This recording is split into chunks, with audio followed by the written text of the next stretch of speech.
kalau segala yang berasal dari tubuhnya Tawe, mulai dari lendir, pipis, kotoran, sampai ke tombenya itu adalah obat yang bisa menyembuhkan segala penyakit, termasuk untuk bikin panjang umur katanya. Bisa-bisanya ada yang percaya kayak gitu.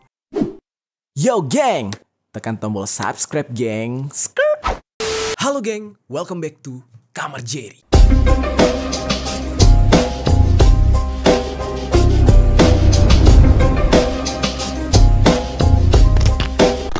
Geng, hari ini kita kembali membahas tentang sebuah sekte sesat. Ya mungkin kalian mendengar berita-berita kayak gini udah bosen banget gitu ya. Lagi-lagi ada penyimpangan, lagi-lagi ada sekte sesat. Tapi kali ini sekte sesatnya nggak biasa geng. Dan sekte sesat yang bakal kita bahas ini berasal dari Thailand. Mungkin sebelum-sebelumnya kita udah sempat ngebahas beberapa sekte sesat yang berasal dari beberapa negara yang ada di dunia. Salah satu contohnya ada yang dari Kenya, yang mana para pengikutnya itu diajarkan untuk berpuasa sampai selesai. Dan ada juga sekte sesat yang mengajarkan pengikutnya untuk mempercepat kiamat atau Armageddon. Nah, ini merupakan sekte sesat yang berasal dari Jepang yang bernama Aum Shinrikyo. Mungkin kalau kalian mau nonton dua pembahasan tersebut, bisa cek konten kita yang sebelum-sebelumnya. Berbeda negara, berbeda pula agama yang disesatkan. Kalau di Indonesia biasanya nih ya, sekte sesat tersebut akan berhubungan dengan agama Islam. Nah, kalau di India udah pasti berhubungan dengan agama Hindu. Begitu juga seterusnya. Negara-negara lain yang mayoritas penduduknya memeluk agama tertentu, udah pasti tuh agama bakal ada sekte sesatnya atau penyimpangannya. Nah, hari ini kita bakal ngebahas tentang sebuah sekte sesat yang berasal dari Thailand, yang mana sekte tersebut sempat viral pada tahun 2022 dan pemimpin dari sekte ini bernama Tawe Nanra. Dia ini membuat sebuah sekte sesat yang benar-benar menjijikan menurut gue ya. Nah, dia mengharuskan para pengikutnya ini untuk memakan ya yang berasal dari si pemimpinnya ini, dengan tujuan nya tersebut dianggap sebagai obat yang bisa menyembuhkan para pengikutnya nanti dari segala penyakit. Wah, aja merinding. Nah, aliran sesat yang meresahkan ini kemudian akhirnya digerebek oleh pihak berwenang Thailand, dan ketika itu pihak kepolisian sangat kaget dengan tempat perkumpulan dari sekte ini karena ada beberapa temuan yang mengerikan di sana. Temuannya seperti apa? Nah, nanti kita bakal bahas. Kalian harus dengar sampai kelar tentang cerita ini karena ini benar-benar bikin merinding sekaligus bikin jijik, dan gue sarankan buat kalian yang nonton jangan sambil makan gitu. Kalau sambil tidur nggak apa-apa buat nemenin tidur. Langsung aja nih kita bahas tentang sekte yang satu ini di Permisi, peristiwa misteri dari berbagai sisi.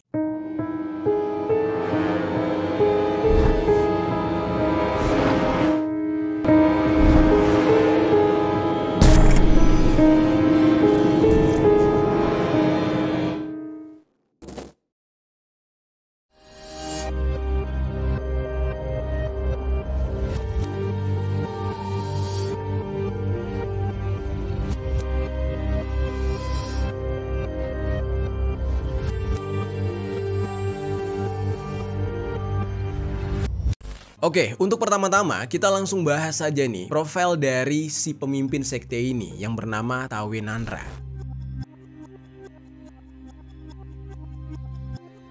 Jadi geng, si Tawe Nanra ini saat itu berumur 75 tahun. Dia ini berasal dari provinsi Chayapum, Thailand. Nah, Tawe ini adalah anak ketiga dari 5 bersaudara, yang mana menurut pengakuan dari kakak sulungnya dia yang bernama Bhutan Nanra, sebelum si Tawe ini mendirikan sekte sesat tersebut, dia sebelumnya sempat ditasbihkan untuk menjadi seorang biksu di daerah Kaupra, distrik Tepchatit, provinsi Chayapum. Nah, jadi ibaratnya nih orang memang tipikal yang udah disekolahkan agama, dan rencananya dia akan dipersiapkan untuk menjadi seorang pemuka agama. Nah, tetapi untuk agama Buddha, dan bisa dikatakan dia ini masih di jalur yang lurus di saat itu. Lalu akhirnya dia pun menjadi biksu, dan dia mengabdi menjadi biksu selama lebih dari 10 tahun di sana. Namun beberapa tahun kemudian, tepatnya pada tahun 1998, Tawe ini memilih pindah dari distrik Tepchatit ke distrik Khonsaan namanya. Jadi yang ada di Thailand sana. Nah, singkat cerita, sekitar 3 tahun kemudian setelah dia pindah itu geng, dia awalnya yang hanya seorang biksu itu melakukan meditasi atau menjadi seorang petapa yang membuat dia akhirnya mendapatkan banyak kepercayaan dari penduduk desa. Nah, ini agak mirip dengan cerita yang kemarin sempat kita bahas, yaitu cerita tentang Buddha Boy. Kalian bisa cek di sini kontennya. Nah, biasanya para biksu-biksu yang sudah melakukan meditasi kayak gini bakal mendapatkan pengikut karena dia dipercaya ya sebagai orang sakti, dipercaya memiliki ilmu yang banyak, dan dipercaya juga sebagai titisan Buddha. Nah, lalu kebanyakan orang di desa tersebut percaya kalau si Tawe ini sudah punya ilmu agama yang tinggi gara-gara dia bermeditasi atau bertapa tersebut. Nah, selama dia menjadi petapa nih geng, sama seperti para petapa yang lain, dia memilih untuk menyendiri terpisah jauh dari keluarganya. Meskipun dia ini pernah suatu waktu pada tahun 2011 dia itu sempat balik ke rumah untuk ngajak ibunya pergi dan tinggal sama dia di tempat tinggalnya yang baru, yaitu di daerah Konsaan. Nah, tapi di saat itu sayangnya ibunya tiba-tiba meninggal dunia karena sakit. Nah, jadinya si Tawe ini balik ke daerah Konsaan untuk melanjutkan meditasinya. Sebelum dia kembali nih geng, si Tawe ini sempat mengabarkan keluarga besarnya dia untuk ngasih tahu kalau ibunya udah meninggal dunia. Nah, di saat itu keluarganya bilang sama si Tawe, ya udah ibumu jenazahnya kasih ke kami aja, kasih ke keluarga besar, biarkan kami yang ngurus, biar kami yang kuburin aja gitu. Nah, tapi di saat itu Tawe ini justru nolak geng. Dia nggak mau ngasih jenazah ibunya itu, dimana saat itu dia beralasan kalau dia ingin mengurus pemakaman ibunya itu sendiri, yaitu di daerah tempat dia tinggal sekarang, tempat dia bertapa, yaitu Konsaan. Nah, tapi di saat itu ada hal yang aneh terjadi. Jenazah ibunya justru nggak dimakamkan oleh si Tawe. Jadi bukannya dimasukin dalam peti terus dikubur, tapi justru jenazah ibunya ini cuma dibiarkan di dalam peti begitu aja. Jadi membusuk di dalam peti.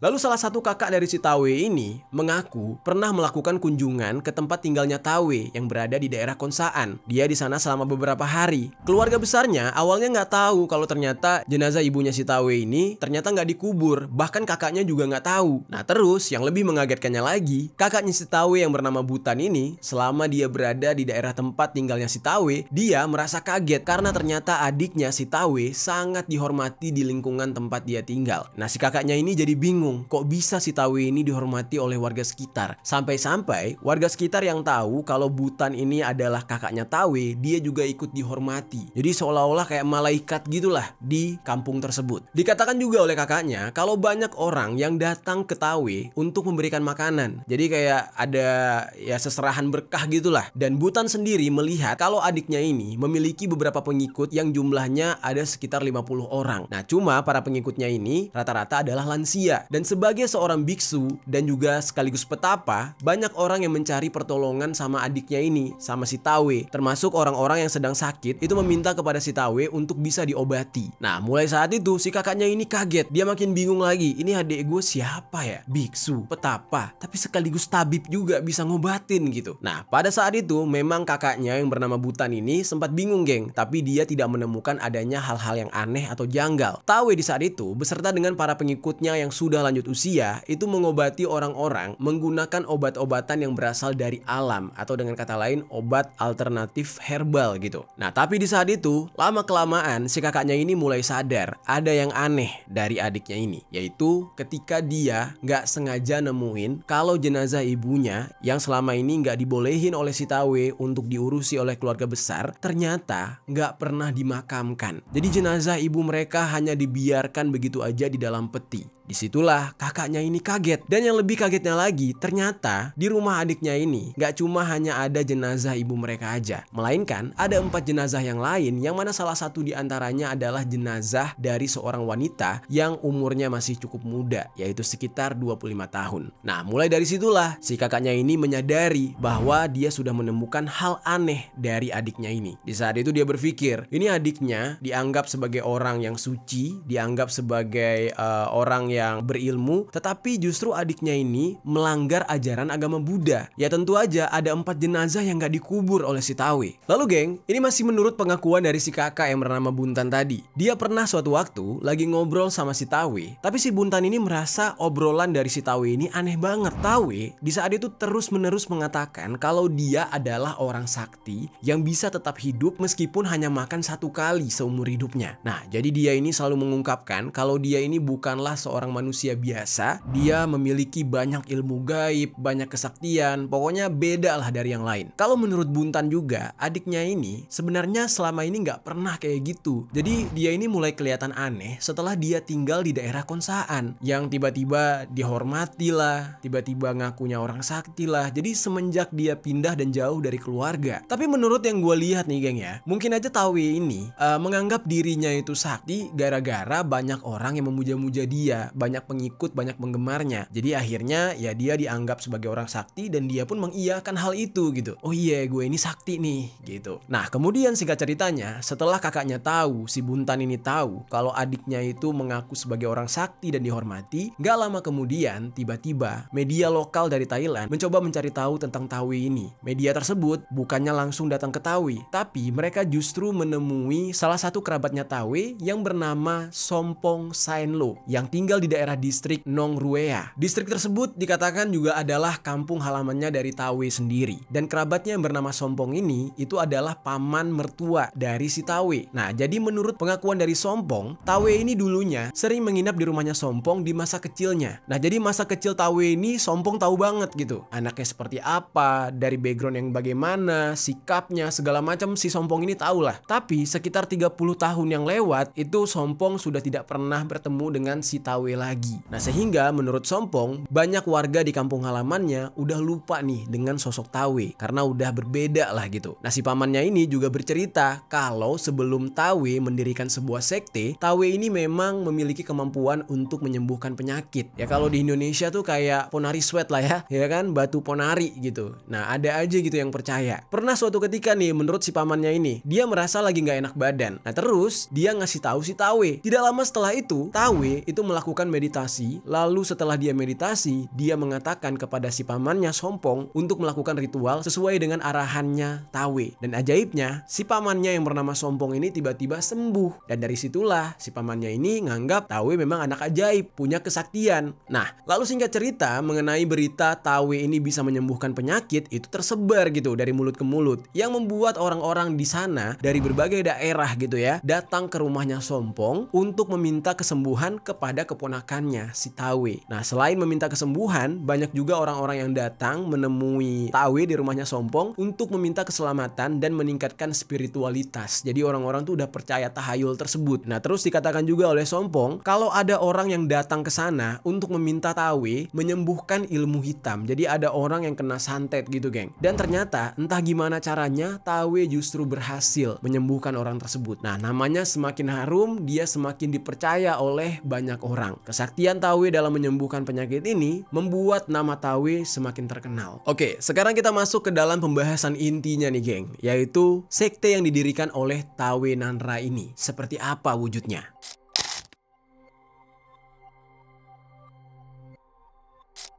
Jadi geng, singkat ceritanya nih ya, setelah Tawe ini dianggap sakti, memiliki ilmu yang tinggi, akhirnya Tawe memberanikan diri untuk membuat sebuah sekte dan dia sendiri yang menjadi pemimpinnya. Jadi sektenya ini atau aliran yang dia buat ini sangat jauh dari ajaran agama Buddha. Seperti kebanyakan sekte atau aliran sesat lain, pemimpin dari sekte tersebut pasti akan mengaku kalau dia adalah Tuhan atau justru wakil Tuhan. Nah, untuk si Tawe sendiri nih geng, dia juga mengaku sebagai Tuhan. Jadi nggak tanggung-tanggung gitu. Bukan titisan Buddha, bukan wakilnya Buddha, tapi langsung ngaku Tuhan. Namun geng, ada beberapa julukan yang diberikan untuk si Tawe ini oleh para pengikutnya. Salah satunya adalah Father of all Religion, yang berarti bapak semua agama. Atau ada juga yang mengatakan dia disebut sebagai God of Father atau God atau The Father atau Tuhan Bapa. Nah memang agak sedikit melenceng ya, padahal di dalam agama Buddha tuh nggak ada istilah Tuhan Bapa. Ini lebih menjurus kepada agama Kristen gitu kan. Dan entah bagaimana si Tawe ini bisa terinspirasi menjuluki dirinya sendiri kepada para pengikutnya pakai nama itu. Nah, kalau di dalam bahasa Thailand nih ya, dia ini dijuluki sebagai Prabida, yang berarti bapak spiritual. Dan Tawe sendiri sudah menjalankan sektenya tersebut selama lebih dari 4 tahun. Kebayang tuh, nggak kerasa 4 tahun mendirikan sekte dan bebas-bebas aja. Dan selama 4 tahun dia mendapatkan banyak sekali pengikut. Tapi memang nih geng, selama 4 tahun dia menjalankan sekte, itu cuma sedikit orang yang tahu mengenai keberadaan sekte dia ini. Meskipun sebelumnya nama si Tawe ini ini sudah terkenal karena dia dianggap sebagai orang sakti dari Thailand dan ya bisa menyembuhkan berbagai penyakit. Tapi nggak ada yang tahu kalau ternyata dia punya agamanya sendiri. Dan hal ini ternyata karena si Tawe ini mendirikan lokasi untuk ajaran sektenya tersebut di sebuah hutan terpencil yang mana lokasinya itu sangat jauh dari tempat tinggal atau peradaban orang sehingga sulit sekali untuk dijangkau. Nah, jadinya Tawe hanya bersama para pengikutnya aja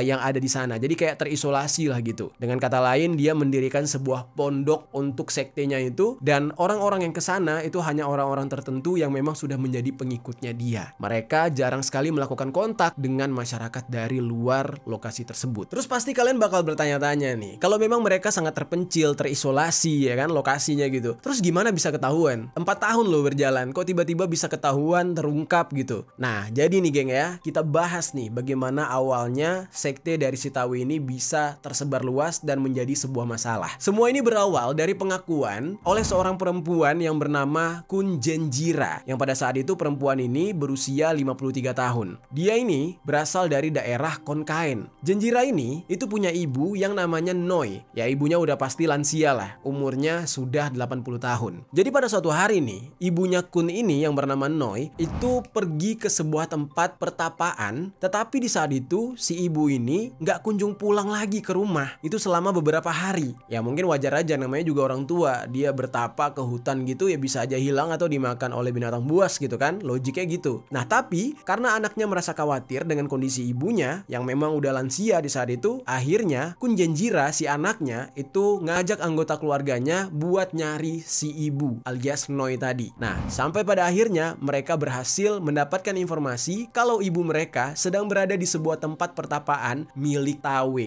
Nah pergilah si Jenjira ini ke sana dan gak lama kemudian setelah dia melewati jalan-jalan yang kecil di sebuah hutan terpencil, dia melihat adanya gubuk kayu yang ukurannya cukup besar dan atapnya terbuat dari rerumputan gitu, terbuat dari rumput. Nah ini bisa dibilang tuh kayak rumah-rumah primitif gitu geng. Dan ketika itu memang ada beberapa orang yang sedang berada di dalam gubuk dan Jenjira itu menyadari kalau di antara orang-orang tersebut ternyata ada ibunya, yaitu Noi tadi yang udah lansia. Lalu Jenjira dengan tergesa-gesa langsung menghampiri ibunya tersebut dan seketika itu juga dia kaget dengan apa yang dia lihat. Ternyata di sana banyak sekali orang-orang yang dia tidak kenal dan dia tidak tahu orang-orang ini lagi apa. Nah, orang-orang itulah geng yang merupakan pengikut dari Tawe Nandra. Nah, tapi bukan itu yang sebenarnya bikin si Jenjira ini kaget. Jadi, ini kalian dengar baik-baik ya. Kalau lagi makan tolong di stop dulu. Jenjira ini sempat ngeliat ya orang-orang di sana termasuk ibunya lagi makan lendir, air pipis, bahkan sampai dan juga ketombe dari si Tawe. Dicemil geng. Si Tawe si yang dianggap Tuhan ini sebagai pemimpin sekte itu segala bagian tubuhnya yang kotor-kotor tuh lagi dimakan sama pengikutnya. Dan di saat itu tentu aja ya si Jenjira ini kan nanya gitu ke ibunya, "Ibu ngapain makan kayak gitu? Ih jorok, menjijikan," gitu. Dan di saat itu ibunya yang bernama Noi ini bilang kalau segala yang berasal dari tubuhnya Tawe, mulai dari lendir, pipis, kotoran sampai ketombenya itu adalah obat yang bisa menyembuhkan segala penyakit, termasuk untuk bikin panjang umur katanya.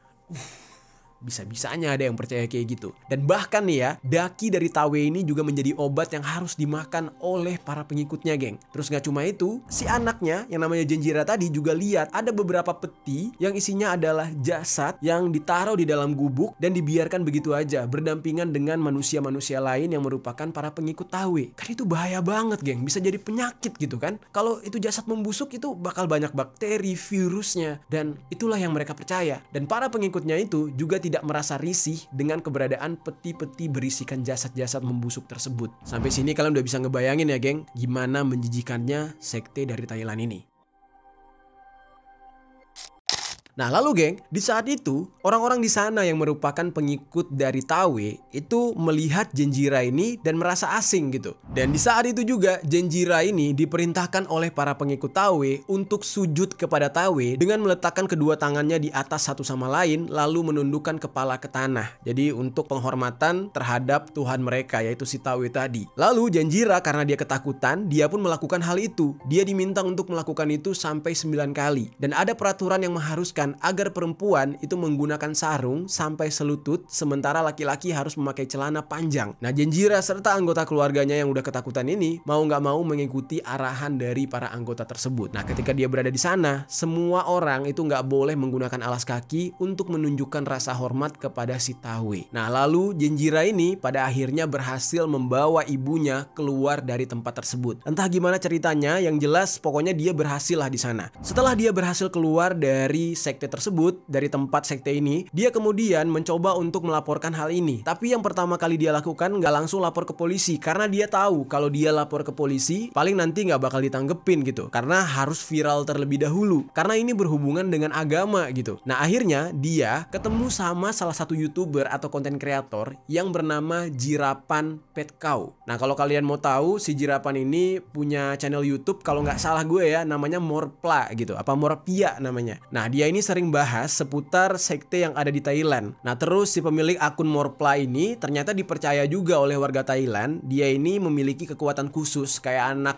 indigo gitulah, dan dia bisa ngebantu orang-orang yang terpengaruh oleh tahayul, yang terpengaruh dengan dunia-dunia gaib gitu. Nah, dan kebetulan juga si pemilik akun Morpla ini juga punya sebuah program TV di mana dia ini sering menantang orang-orang atau dukun-dukun yang menurut dia adalah sebuah kebohongan. Nah, jadi orang-orang yang belaga punya ilmu hitam atau biksu-biksu yang melanggar hukum tidak sesuai dengan ajaran Buddha itu bakal ditantang oleh si pemilik akun Morpla ini. Kurang lebih dia ini bisa kita bilang kayak pesulap merahnya versi Thailand lah. Nah, lalu si pemilik akun Morpla setelah mendapatkan laporan dari Genjira, dia memutuskan untuk mengungkap keberadaan dari sekte sesat milik si Tawe ini. Singkat cerita nih geng, tepat di tanggal 8 Mei tahun 2022, Morpla kemudian berkoordinasi dengan Gubernur Chayapum yang bernama Kraisan Kongchaeuk untuk melakukan penggerebekan ke lokasi tempat sektenya si Tawe ini berada, yaitu di hutan terpencil. Dia juga meminta kepada Kraisan untuk menurunkan beberapa personil kepolisian, diantaranya adalah kepala polisi dari Konsaan yang bernama Kolonel Watanachai Janatum, untuk ikut di dalam penggerebekan ini supaya nantinya ya tidak terjadi hal-hal yang tidak diinginkan lah gitu. Kalau misalkan digerebek gitu aja, takutnya para pengikutnya ngelawan, yang ada nanti terjadi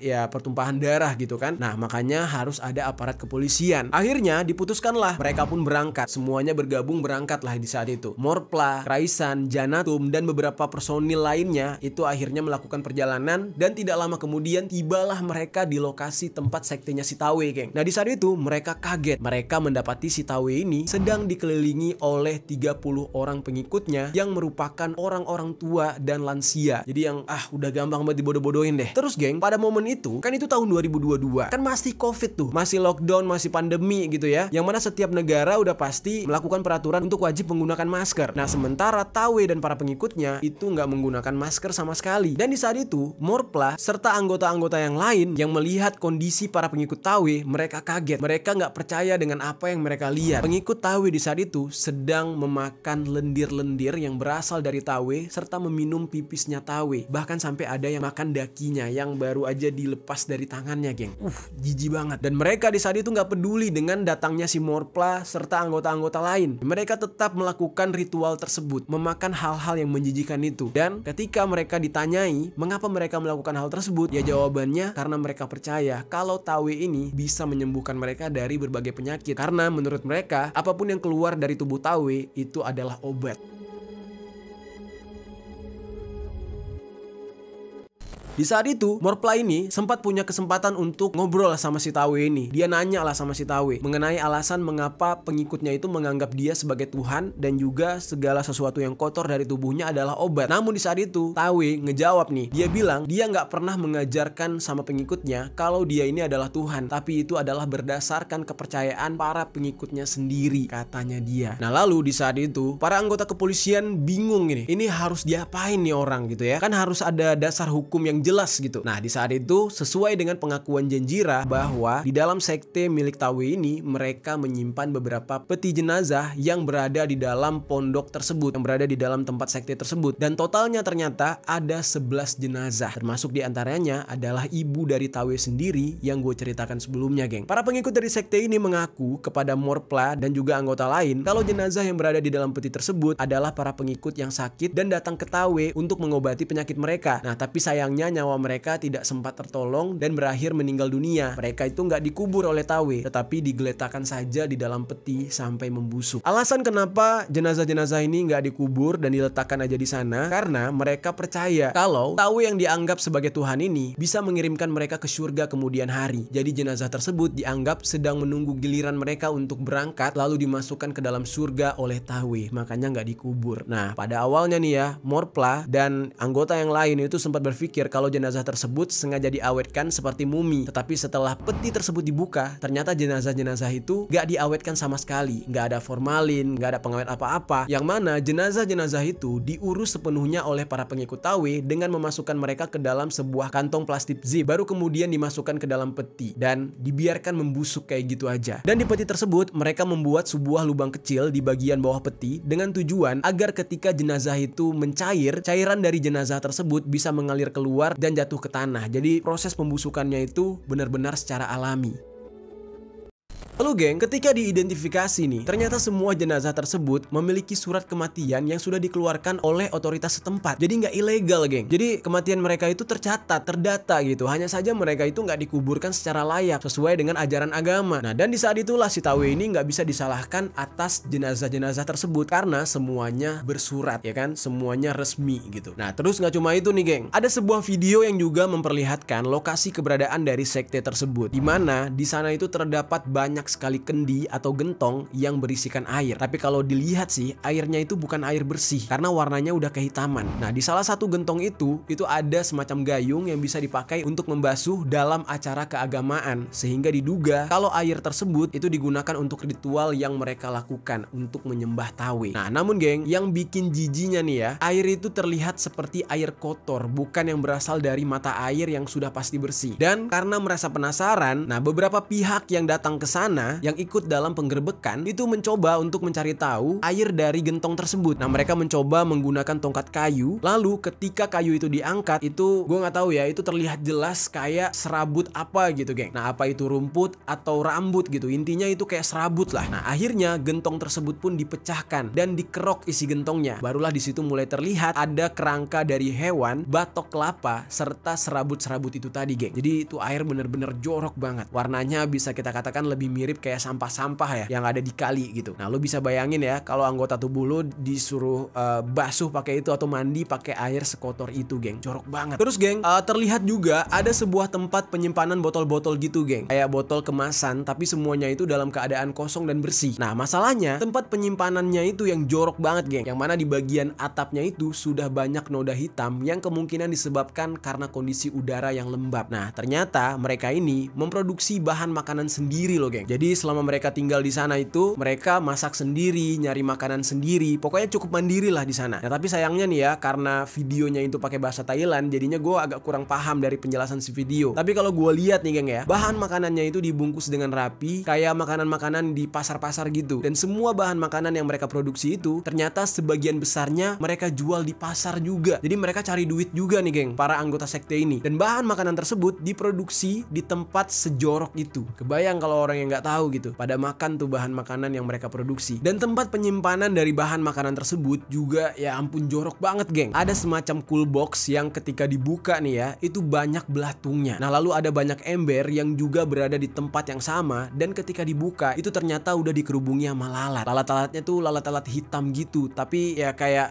apa ya, lalat bangke lah gitu. Nah, kalau bahan makanannya itu dikonsumsi sama para pengikut dan sektenya ya nggak apa-apa gitu. Tapi justru mereka ini menjual bahan makanan tersebut di pasar tanpa diketahui oleh orang-orang yang ada di pasar. Yang mana ini kan bisa menjadi sumber penyakit, geng. Ketika semua bahan makanan tadi serta air di dalam gentong itu dibawa ke laboratorium untuk diuji, hasilnya di air tersebut ditemukan adanya E. coli dan coliform yang merupakan bakteri yang menjadi indikator dari kontaminasi tinja yang bisa menyebabkan diare serta keracunan. Kebayang tuh ya joroknya kayak gimana. Kemudian tuh ya, bahan makanan lainnya yang sudah terkontaminasi oleh banyak mikroorganisme yang melebihi standar yang ditetapkan, sehingga bisa dikatakan semua bahan makanan dan air yang berada di sana itu udah tercemar, udah kayak racun. Tapi itulah yang mereka konsumsi. gimana bisa gitu. Mereka berpikir ya mereka bisa menyembuhkan penyakit dengan makan hal-hal yang kotor dari si Tawe, tetapi ternyata banyak hal di sana itu yang semuanya sumber penyakit gitu. Kacau banget. Dan dengan semua hal yang menjijikan yang ada di sana, akhirnya Tawe bisa ditangkap dan langsung dibawa ke kantor polisi karena membahayakan dan menyesatkan. Nah, sesampainya di kantor polisi, dia pun ditahan dan melalui beberapa sidang, dan dia pun didakwa sudah melakukan perambahan wilayah hutan, melanggar undang-undang kesehatan masyarakat dan undang-undang pengendalian penyakit. Selain itu, pihak kepolisian juga menyita 11 jenazah untuk kemudian dilakukan otopsi agar mengetahui penyebab dari meninggalnya. Dan kalau kemungkinan bisa menuntut Tawe juga atas jenazah-jenazah tersebut, ya polisi akan melakukan pertimbangannya. Dan setelah Tawe ini ditangkap gitu ya, besokannya para pengikutnya mendatangi kantor kepolisian beramai-ramai, ya tujuannya untuk nungguin si Tawe. Mereka justru membela Tawe habis-habisan dan menyalahkan pihak kepolisian karena sudah menangkap Tawe, yaitu Tuhan mereka. Dan mereka menyalahkan para wartawan yang sudah memberitakan hal yang gak benar katanya. Mereka bilang sekte mereka ini adalah sekte yang positif, tidak sesuai dengan yang diberitakan oleh para wartawan di media. Nah, mereka nggak merasa kalau mereka ini disesatkan oleh Tawe. Ya pokoknya udah kayak orang di brainwash lah, geng. Dan setelah penangkapan Tawe ini, menurut salah satu media yang ada di Thailand nih, geng, dikatakan pada tanggal 9 Juli tahun 2022 sempat ada yang memberikan uang jaminan untuk Tawe sebesar 50.000 baht agar si Tawe ini bisa dibebaskan. Jadi ada dari salah satu pengikutnya itu adalah orang kaya gitu, geng. Dan setelah itu, geng, ternyata ya namanya juga hukum korupsi ya, si Tawe ini benar-benar dibebaskan oleh pengadilan. Jadi dia dibebaskan secara bersyarat, dan menurut informasi yang gue dapatkan, dia pun melanjutkan sektenya dengan mengajak para pengikutnya untuk pindah ke daerah lain, yaitu pindah ke provinsi Leoi yang berada di dekat perbatasan negara Laos. Dan mereka melanjutkan praktik sekte yang menjijikan ini di sana. Dan nggak tahu deh sampai sekarang apa masih ada atau nggak. Ngeri banget, geng. Nah, itu dia, geng, cerita mengenai sekte sesat yang dipimpin oleh seseorang yang bernama Tawe Nanra. Gimana menurut kalian, geng? Cukup menjijikan atau kalian pengen nyoba masuk ke dalam sekte ini? Coba tinggalkan komentar di bawah.